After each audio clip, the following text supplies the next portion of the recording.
پەروەردگارمان ئەم مانگە پیرۆزەی لەسەرمان فەرز کردووە تا لە ڕۆژی قیامەتە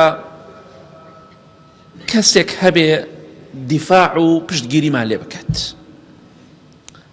چۆن دەڵێت لە دنیادا پێویست بە محامیەکەیە بۆ قەزەیەک، بۆ ئیشێک، بۆ کێشەیەک، پێویست بە محامیەک بۆ ئیشەکانت بۆ بەڕێ بکات. بەڵام لەوانەیە محامیەکە لە دنیادا شتەکانی بۆ بکرێ، لەوانەیە ئیشیشی پێ نەکرێ. بەڵام ئەوەی کە لە قیامەت دیفاع لە تۆ ئەکا وەکو محامی دنیا نییە، ئەوەی بیڵێ خوا ڕەدی ناکاتەوە. لە حەدیثی صحیحدا هاتووە لە صحیح تەرغیب پێغەمبەری خوا صلی الله عليه وسلم دەفەرمێت لە ڕۆژی قیامەتە قورئانی پیرۆز لەگەڵ ڕۆژوو شەفاعەت دەکەن، تکاو شەفاعەتمان بۆ دەکەن. پێغەمبەری خوا فەرمێ صلی الله عليه وسلم ڕۆژوو دەڵێت دێتە زمان، قورئانیش قسە دەکا، لاشەمان هەمووی قسە دەکا.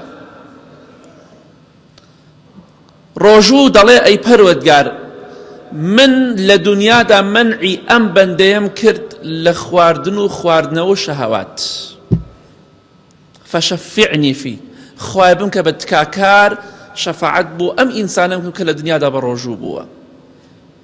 چەندێ خۆشە لە ڕۆژێکە ئەو قورئانە دیفاع لێکە، ئەو ڕۆژوە دیفاعت لێ ئەکا لەو پەڕی ترسای، هیچ فڕۆفێڵێک نایخوات.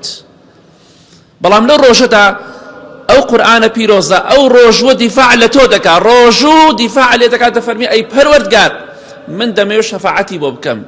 پێغەمبەری خوا فەرمێ صلی الله عليه وسلم بێگومان فەیوشەفعانی، هەردووکیان قورئانی پیرۆز و ڕۆژویش شەفاعەت دەکەن و شەفاعەت و ڕجا و تکایان قبوڵە و ڕەتکردنەوەی نییە.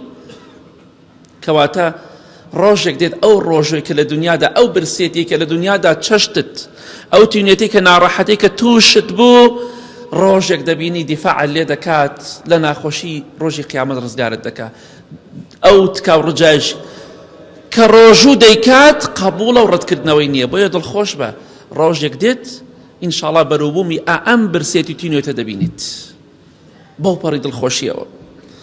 کەواتە بێهیوامە بەو دڵخۆش بە، هیچ نییە، لاشەمان دەڕزێ پێش ئەوەی بڕزێ، با ڕۆژوو ماندووی کات، با عیبادەتی خوا ماندووی کات، چونکە ڕۆژێک دێک کرم و مار و مێرو دەیخوات.